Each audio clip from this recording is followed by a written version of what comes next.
Nah, pada saat kondisinya seperti itu, seharusnya misal ekonomi syariah tuh menjadi alternatif.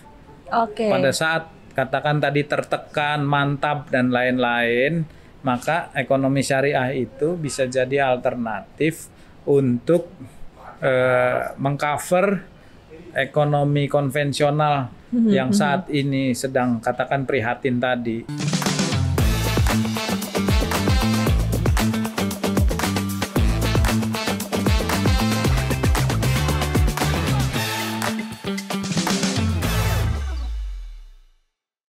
Ya. Kan kita juga tahu komposisi kepemilikan aset di kita, walaupun tadi Muslim paling besar, tapi kita coba aja hitung dengan jari gitu ya, siapa sih pengusaha Muslim yang besarnya. Oh. Kan rasanya nggak habis jari tangan kalau dipakai gitu. Di daftar 50 aja kayaknya. Iya, makanya kan ini 10 loh. 10 siapa sih pengusaha Muslim terbesar gitu ya di negara ini, kan berarti perlu diperbesar, dan saya kira pemerintah sekarang sadar itu kok. Ya. Dan akan mendorong sehingga jumlah pengusaha Muslim yang besar itu jadi paling enggak jari kita habis nyebut gitu. Pasti jadi baru nggak juga Pak. Kita kesusahan loh nyebut pengusaha Muslim. Mungkin dia kan Mes bisa bikin daftar tuh Pak, kayak model-model Forbes. Daftar 50 orang terkaya Muslim gitu kan. Iya. Ada, tapi gini juga kan, bisa jadi mereka nggak mau kelihatan. Kalau orang kaya beneran kan nggak pernah mau kelihatan kan, bukan terus kemudian pamer-pamer juga, bisa jadi kan ada yang kaya dan tidak terlihat. Iya, ada yang karena nggak bayar pajak kali gitu. Rasa sih kan nggak begitu, karena kalau Muslim udah pasti harus bayar zakat gitu kan, tuh bayar zakat. Nah jadi ya tadi memang perlu diperbanyak gitu ya, ya bahwa kemudian rendah hati nggak mau kelihatan ya, kan silakan, tapi kita harapkan multiplier efeknya jadi semakin besar kan gitu. Nah pengusaha-pengusaha Muslim ini yang kemudian coba membangkitkan nih ekonomi umat, di mana tadi dengan modal tadi most generous kan kayak gitu ya, gitu kan. Yang kedua sektor pariwisata Muslim dan halal value chain lainnya. Halal value chain lainnya artinya yang kan kemudian kosmetik, gitu kan. Ada merek tertentu gitu yang sama udah going global juga kan kayak gitu kan. Kemudian produk-produk value chain yang lainnya gitu loh, dari sektor farmasi. Farmasi juga kita termasuk yang paling besar, dan masih ada BUMN juga di situ berkontribusi gitu.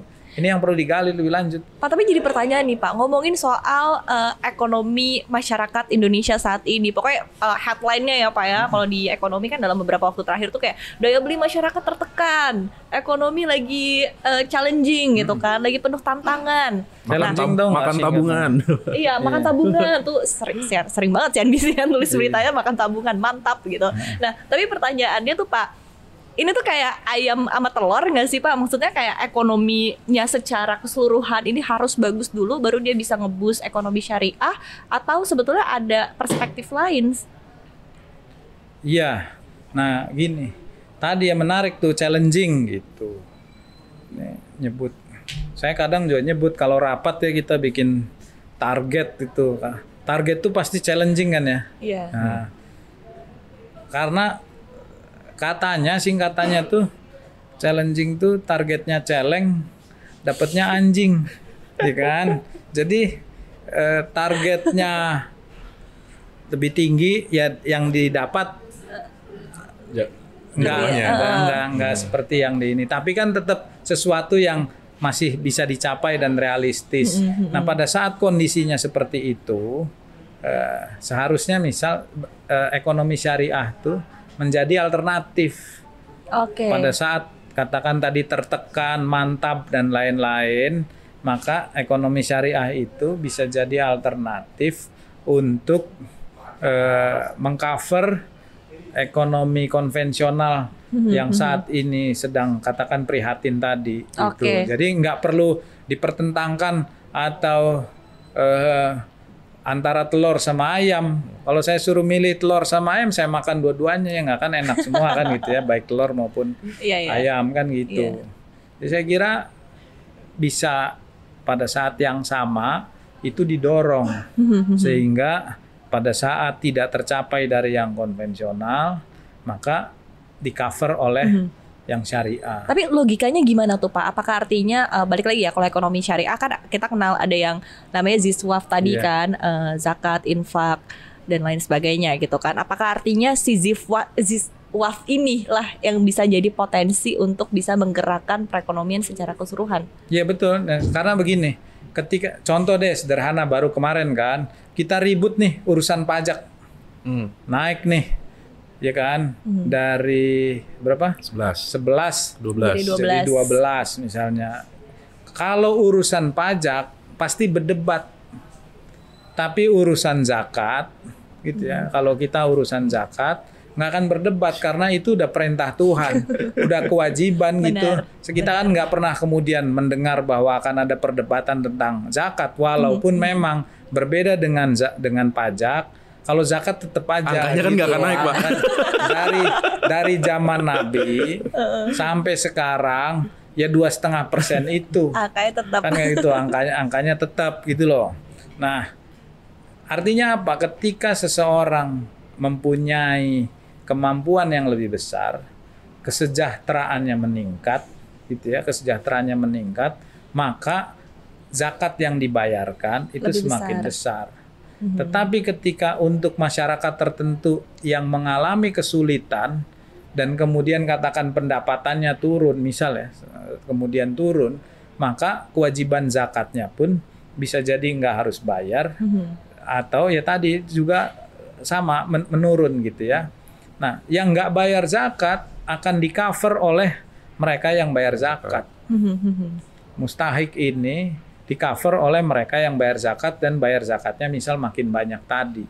Jadi saling menopangnya tadi itu kuat. Saling melengkapi. Iya, dan saya kira tadi modal most generous itu kita nggak akan membiarkan sebenarnya kita ya sekarang nggak akan membiarkan ada yang kesulitan di antara saudara kita. Nah, ini mungkin saya kasih ilustrasi. Ini saya pernah dengar Gus Baha ceramah. Buat saya sangat menarik gitu. Bahwa sumbangan orang miskin itu jauh lebih dramatis ketimbang sumbangan orang kaya. Nah, kan kenapa begitu? Orang miskin ketika dimintain tolong, gitu ya, pasti urusannya hidup dan mati. Mungkin cuma ngasih 50.000, tapi 50.000 itu menyelamatkan untuk orang bisa makan. Sementara orang kaya nyumbang miliaran, nyumbang masjid, nyumbang apa, tapi nggak dramatis gitu. Tetap makan enak. Memang ya, apakah itu yang dibutuhkan misalkan gitu kan pembangunan masjid dan lain-lain? Enggak, saya kira gitu. Jadi tadi makanya itu keadilan Tuhan, peluang masuk surga itu bisa dari mana-mana, termasuk dari sumbangan yang tidak melihat dari sisi jumlah. Pengorbanannya lebih besar tuh Pak. Exactly kan seperti itu tuh. Mbak Iva kan berkorban untuk siapa? Ya jangan ditanya Pak. Iya gitu. Jadi ini buat jadi ini ya, maksud saya kan ilustrasi bahwa menarik loh. Seperti dan memang perlu digali lebih lanjut tadi untuk menopang penguatan perekonomian kita pada saat sulit ini. Tapi aku juga banyak mendengar kisah atau cerita lucu sih Pak soal pajak dan zakat. Oke. Kalau teman-teman dari DJP ya, misalnya di lapangan gitu, banyak yang cerita katanya, ngapain saya bayar pajak kan saya udah bayar zakat. Iya. Itu banyak loh. Benar. Sekali, nggak cuma 1-2 orang gitu, tapi ada beberapa yang pemahamannya gitu kan, artinya zakat wajib banget gitu kan, padahal pajak juga wajib ya Pak. Iya kan, pajak juga wajib kan, kita sebagai umat Islam ketika udah bersepakat pemimpinnya siapa kan kewajibannya kan kita mengikuti juga pemimpin itu. Kan tapi pemerintah juga sudah apa ya, memfasilitasi bahwa zakat yang kita bayarkan kan itu juga jadi pengurang pajak kan gitu ya. Di satu sisi kan seperti itu. Tapi tadi ya intensifikasi dan diversifikasi ini yang terus tadi dari sisi Ziswaf dan lain-lain itu juga bisa dilakukan. Salah satu potensi yang belum digali itu wakaf. Oke. Misal saat ini, wakaf itu paling banyak di Indonesia bentuknya itu tanah. Karena pemahaman wakaf itu adalah yang diwakafkan nilainya tuh nggak boleh berkurang. Nilainya nggak boleh berkurang. Nah, sesuatu yang nilainya nggak berkurang, ya diantaranya ya kan, itu kan tanah. Tanah kan cenderung harganya naik terus. Jadi secara intrinsik nilainya itu tidak berkurang. Nah, tapi sebetulnya wakaf uang juga bisa lebih digalakkan tuh artinya jadi lebih galak atau digalakkan tuh dioptimalkan. Biar, nah gitu lebih dimaksimal, ditingkatkan lagi. Galak kan bukan itu ya beda. Ya. Mbak Iva galak nggak ya sebetulnya? Menurut Pak Igi, menurut Mas Davi gimana, galak nggak? Kayaknya enggak ya, Pak. Kayaknya enggak sih, baik kok gue. Murah senyum kok. Iya, murah senyum kok. Kan ibadah, Pak. Iya benar. Karena nggak bisa sedekah, senyum aja. Ya bisa juga. Insya Allah bisa, Pak. Nggak masuk nanti Pak ke angka the most generous itu kantor kita. Salah satu yang berpartisipasi. Iya betul. Nah gitu saya kira. Itu saya kira pemerintah bisa ditunggu ininya lah ya, terobosannya. Nah sama jangan lupa tadi pada saat kita mau menobatkan diri sebagai pusat ekonomi syariah di dunia dengan alasan penduduk muslimnya paling banyak tadi gitu ya. Walaupun tadi belum berdaya juga sepenuhnya, dan bahasa lainnya itu jangan cuma jadi konsumen, tapi juga harus jadi pelaku, jadi produsen kan kayak gitu. Artinya apa yang kita produksi di dalam negeri, misal kemudian ingin kita ekspor, jadi ditingkatkan produksi kualitasnya sehingga bisa diekspor, kan membutuhkan juga mitra-mitra dagang yang kuat dan saling menguntungkan. Nah, jangan lupa loh, Pak Prabowo itu, presiden kita itu bersahabat baik dengan beberapa negara Muslim di Timur Tengah, negara Muslim. Kan kita tahu pada saat beliau dinyatakan sebagai pemenang pada waktu itu, ucapan selamatnya itu kan langsung secara personal dari beberapa kepala negara yang menjadi sahabat beliau. Ini kan modal luar biasa. Saya kira gitu kan, tinggal ngobrol lagi ya nggak, beliau ketemu lagi, ngobrol lagi untuk terus kemudian meningkatkan potensi dagang, potensi investasi antara Indonesia dengan negara-negara sahabat itu. Nah, jadi kepikiran nih Pak. Tadi kan balik lagi Pak Igi bilang saat ini kondisinya gitu-gitu aja ya Pak ya. Tadi itu berarti berlaku untuk baik di sektor keuangan, investment dan lain sebagainya, dan juga di sektor real Pak. Sektor real juga berarti menurut Pak Igi juga gitu-gitu aja gitu. Kalau sektor real kan banyak ya sektornya, misalnya kayak fashion gitu, atau misalnya produk makanan gitu kan. Nah, emang kondisinya kayak gitu, atau dengan kondisi saat ini daya beli masyarakat tertekan, balik lagi itu bakal jadi challenge tersendiri juga nggak sih Pak untuk sektor real ini di syariah ya bisa berkembang? Ya ini tadi ya saya lurusin dulu gitu. Ini kan ada yang bilang gitu-gitu aja. Saya sebut juga nih masih gitu-gitu aja kan gitu. Saya akui juga ada benarnya. Ada benarnya itu karena saat ini kita belum melihat dari pemerintahan baru ini apa sih yang mau dilakukan. Kan memang belum kelihatan. Belum juga dimention tadi Mbak Iva bilang ekonomi hijau terbarukan udah dimention gitu kan. Beberapa yang lain juga udah disebut. Nah, kita kan memang belum mendengar ada statement khusus, ada arahan khusus terkait ekonomi syariah ya kan dari pemerintah. Tadi saya sih yakin dalam waktu dekat gitu ya. Saya kira ya sebagai contoh ada Pak Wamenkyu yang juga sebelumnya di BPKH gitu ya, keuangan haji yang juga kemudian lama berkiprah juga di syariah, pasti juga akan ikut mengawal dan mendorong ini gitu saya kira gitu. Nah, karena memang kita belum dengar.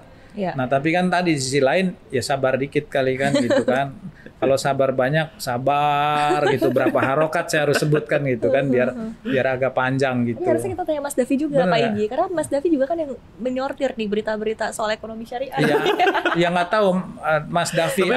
Datanya sih nggak ada sesuatu yang pernah ke-mention dan kayak selain misalnya kalau di lembaga keuangan yang berulang itu kan berita tentang BSI, labanya meningkat gitu kan, kemudian pencapaiannya juga baru, misal ada terobosan baru gitu ya.